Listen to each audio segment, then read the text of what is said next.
दोस्तों नमस्कार। मैं अनुराग गर्ग और आप देख रहे हैं फरीदाबाद प्राइम न्यूज़। दोस्तों अक्टूबर का महीना और एक बार फिर पूजनीय सुधांशु जी महाराज का फरीदाबाद आगमन और हमारे साथ इस समय विश्व विख्यात संत पूजनीय सुधांशु जी महाराज हैं।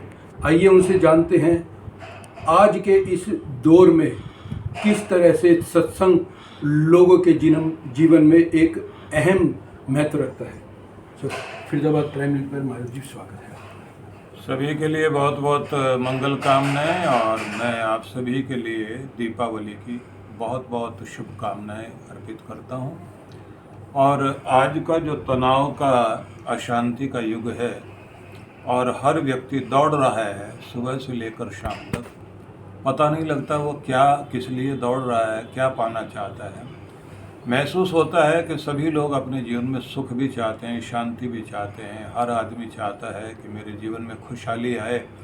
तो ऐसी स्थिति में सभी लोगों को दौड़ने से पहले किस दिशा में दौड़ना है कि जिससे हमारी दशा ठीक हो सके, और चिंता मुक्त होने के लिए कौन सा चिंतन करने की आवश्यकता है, और प्रदर्शन से पहले व्यक्ति को कौन से आत्मदर्शन की आवश्यकता है, इसका सब कुछ जो निर्णय करता है और हमारे जीवन के अंदर जो भूमिका निभाता है वो है सत्संग। क्योंकि सत्संग का अर्थ ही होता है सत्य का, परमात्मा का संग करना। सत्संग जो है वो जीवन का रंग तो नहीं बदलता, पर जीवन जीने का ढंग जरूर बदल देता है। और जैसे जैसे हमारे जीवन जीने का ढंग बदलता है वैसे वैसे हमारे जीवन के चारों तरफ एक इंद्रधनुषी रंगों का ऐसा सुंदर समन्वय दिखाई देने लग जाता है कि हम लोग अनुभव करने लगते हैं कि जीवन में बहुत बड़ा परिवर्तन आया। मतलब ये है कि हमारे रिश्ते और अधिक प्रेमपूर्ण हो जाते हैं। हम जो काम करते हैं तो खुशी के लिए काम करते हैं, लेकिन खुशी के लिए काम करते करते खुशी नहीं मिलती, खुशी दूर जाती है। लेकिन जब खुश रहते हुए काम करने लग जाते हैं तो पल पल में हम खुश रहना शुरू हो जाते हैं। इसी तरह से कुछ पाने के लिए जब दौड़ रहे होते हैं तो जो पाना चाहते हैं वो तो दूर रह जाता है, लेकिन जो कुछ है उसका आनंद लेते हुए जब कुछ प्राप्त करने के लिए जाते हैं तो थोड़ा और है और थोड़ा और मिल रहा है और थोड़ा और के लिए हम लोग आगे बढ़ते जा रहे हैं। तो इस तरह से हमारे जीवन में एक प्रगति का पथ शुरू होता है और इसी खुशी के, हैप्पीनेस के पाथवेज पर चलते चलते हम लोग परमात्मा के निकट होते जाते हैं। तो इसलिए सत्संग बहुत आवश्यक है। गुरु जी, इस बार फरीदाबाद आगमन पर थीम का नाम दिया गया वरदान सिद्धि साधना। तो क्या ये हर कोई कर सकता है और इसके जीवन में क्या महत्व है? देखिए, प्राचीन काल से ही हम लोग ये सुनते आ रहे हैं कि वरदान मांगा और वरदान मिला और वरदान प्राप्त भी हुआ। तो इस बार ये साधना करा रहे हैं इसलिए कि हर व्यक्ति मन चाहा कुछ प्राप्त कर सकता है। क्योंकि अनचाही चीज़ें तो हमारे जीवन में बहुत कुछ है। जो भी अनचाही हैं उनको मनचाहा कैसे बनाया जाए और जो मनचाहा हमें मिल जाए उससे हम कैसे खुश रह सकते हैं, इसके लिए कुछ एक विधि, एक टेक्निक इस्तेमाल करनी होती है।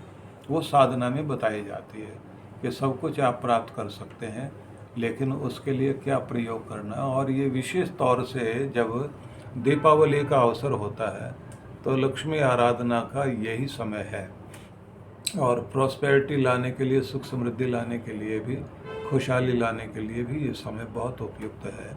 इसलिए हमारे देश में ऐसी परंपरा है कि एक समय चलता है जब हम शक्ति आराधना करते हैं, फिर एक समय आता है कि जब हम लक्ष्मी आराधना करते हैं। इसके बाद का अगला समय आएगा जब हम सरस्वती, मतलब ज्ञान, कौशल और स्किल डेवलपमेंट के लिए काम करते हैं।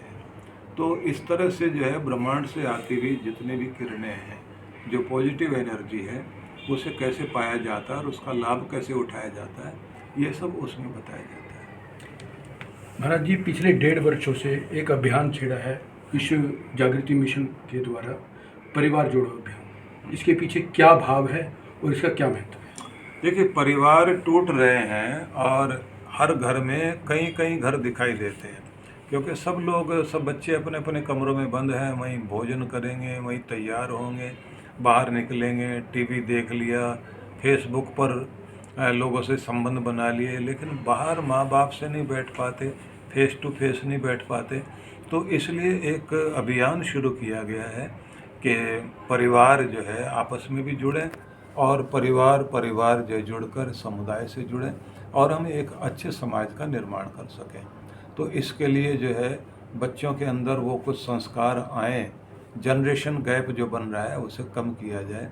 जो बूढ़े लोग हैं उनमें निराशा और बहुत ज़्यादा हताशा आ रही है, उसे कैसे ठीक किया जाए, और रिश्तों को कैसे, जो पति पत्नी के रिश्ते हैं वो कैसे मजबूत रखे जा सकें, इसके लिए ये अभियान है जिसमें हम लोग चेष्टा करते हैं कि कहीं घर से बाहर इकट्ठे हों, सब लोग अपने अपने घर से भोजन बना कर लाएँ, साथ बैठें, साथ खाएं, हंसे बोलें, एक दूसरे की ताकत बने, जो भी जीवन की कमजोरियां उन्हें दूर करने के लिए थोड़ी कोशिश करें।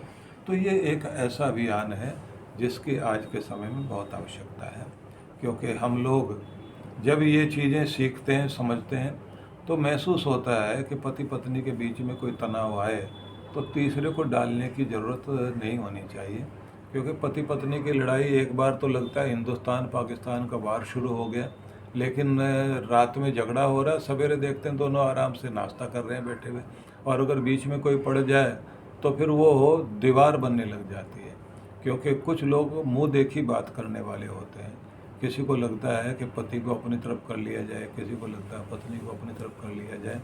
समझाने वाले बड़े जो घरों में होते थे, जो सारे रिश्तों को संभाले रखते थे, आज हम उनसे दूर भाग रहे हैं। तो इसलिए ज़रूरी है परिवारों को जोड़ा जाए, उनके बीच की जो भी गलतफहमियां हैं उनको दूर किया जाए, क्योंकि गलतफहमी धीरे धीरे नफ़रत में बदल जाती है, और नफ़रत जो है रिश्तों को खा जाती है। इसलिए परिवार प्रबंधन से लेकर के और परिवार के अभ्युदय के लिए परिवार जोड़ो अभियान की शुरुआत की गई है। महाराज जी, आज के समय में हम महिला सशक्तिकरण की बात करते हैं। आपने 25 वर्ष पहले ज्ञानदीप कन्या विद्यालय की स्थापना फरीदाबाद में की थी। आपको क्या ऐसा महसूस हुआ था कि आने वाले समय में हमारी कन्याओं के लिए, हमारी बेटियों के लिए एक ऐसा समय आएगा जब इसकी महत्व को समझा जाएगा? बहुत आवश्यकता है इस युग में, क्योंकि हम लोग देख रहे हैं कि बेटियां वो इस स्थिति में हैं कि जब वो पलती हैं, बढ़ती हैं, तो ये कहा जाता है कि तूने पराए घर में जाना है। शादी हो जाए तो घर के अंदर जहाँ शादी हुई है वो कहते हैं पराए घर से आई है, और पति गुस्से में आ जाए तो कहता है निकल मेरे घर से। तो उस बेचारी का ना तो घर वो जहाँ पैदा हुई है, ना घर वो है जहाँ वो रह रही है। हर कोई ये कहता है पराई पराई पराई पराई। तो ऐसी स्थिति में जब समाज में भी कहीं दहेज के लिए प्रताड़ना मिलती है, कहीं सास नाराज़ हो जाए तो कहते हैं कि तुम्हारे माँ बाप ने सिखाया क्या है। बिगड़ा हुआ बेटा है उनका, उसको के लिए कोई नहीं बोलता, बेटी के लिए बातें करने लग जाते हैं। उसको शक्ति देने की आवश्यकता है, उसे पाँव पर खड़े करने की आवश्यकता है। हर लड़की जब कमाने वाली बन जाती है, आत्मनिर्भर बन जाती है, और सिर उठाकर जीने लग जाती है, तो फिर किसी प्रताड़ना और अन्याय को बर्दाश्त नहीं करती। लेकिन इसका ये मतलब नहीं है कि रिश्ते ना निभाए जाएं। हमारी चेष्टा होती है कि उनको पाँव पर भी खड़ा किया जाए, लेकिन कैसे निभाना है और कैसे अपने रिश्तों को संभालना है और अपने घर को कैसे ऊंचा उठाना है, इस चीज़ की भी हम लोग जो है प्रशिक्षण और शिक्षा देते हैं।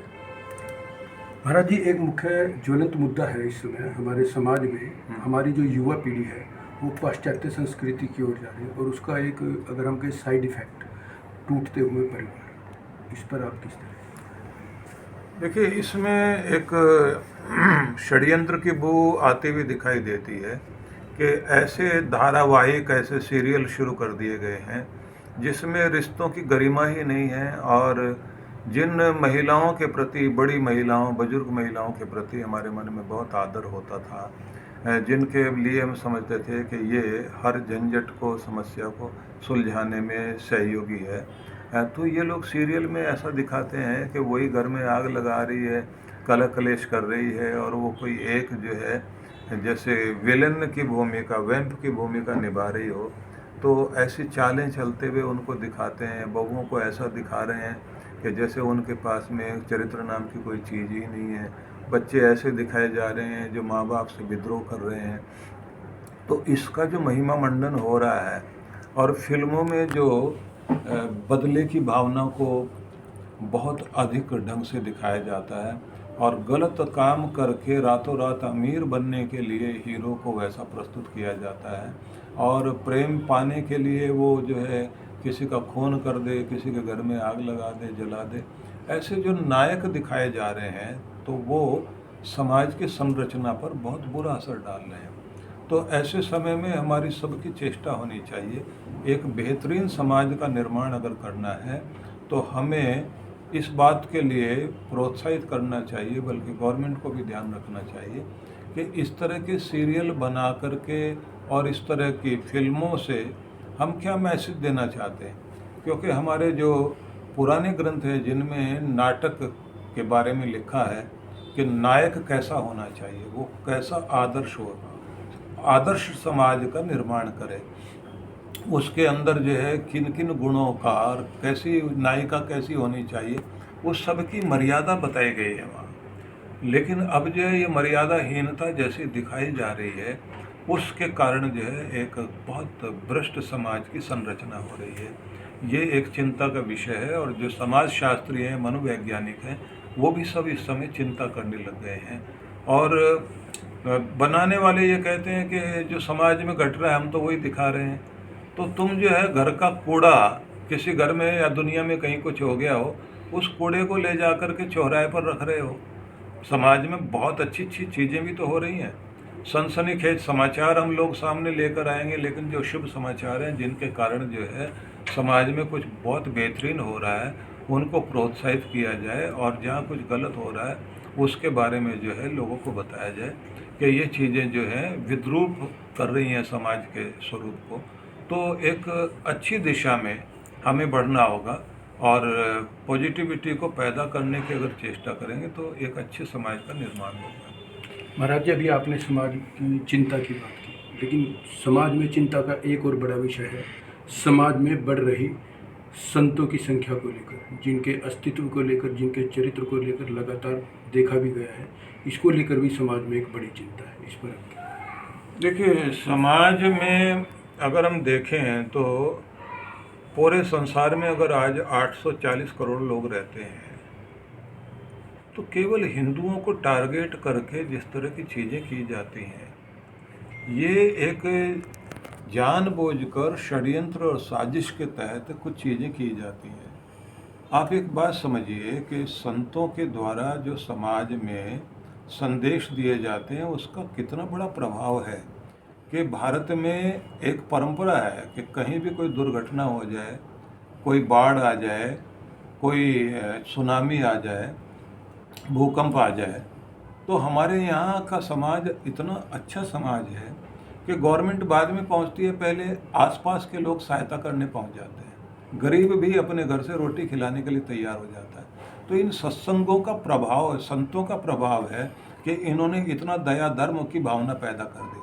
दूसरी बात आप ये देखिए कि आसपास के देश हैं जहाँ कुछ भी विद्रोह होता है, वहाँ का राजनेता छोड़ करके अपने देश को दूसरे देश में भागता है। हमारे देश की सीमा रेखा पर बांग्लादेश में बीएसएफ के जवानों के लिए मुश्किल हो रही है कि वहाँ के जजेज भाग करके, वहाँ के जो कहना चाहिए कि बड़े से बड़े जो वाइस चांसलर हैं, यूनिवर्सिटी के कुलपति हैं, वो भाग करके आ रहे हैं और कह रहे हैं कि हमें भारत में शरण दीजिए, हमें यहाँ आने दीजिए, क्योंकि वो वहाँ रहना नहीं चाह रहे। भारत में आज तक ऐसी घटनाएं क्यों नहीं हुई? यहाँ जो इतनी सहिष्णुता दिखाई दे रही है वो किसने पैदा की? इन संतों ने पैदा की। यहाँ जो इतना प्रेम है, समन्वय है, इतने सारे हमारे त्योहारों के ऊपर कोई लोग पत्थर फेंक दे, कुछ भी कह दे, उसके बाद भी हम लोग सबको साथ लेके चल रहे हैं। तो ये सब संतों के कारण और इनके चरित्रहीनता की बातें करके जो लोग जो है चोट पहुंचाने की कोशिश करते हैं और ऐसा दिखाते हैं कि ये बहुत ख़राब लोग हैं। दूसरे के लिए बोल के दिखाए ना कोई।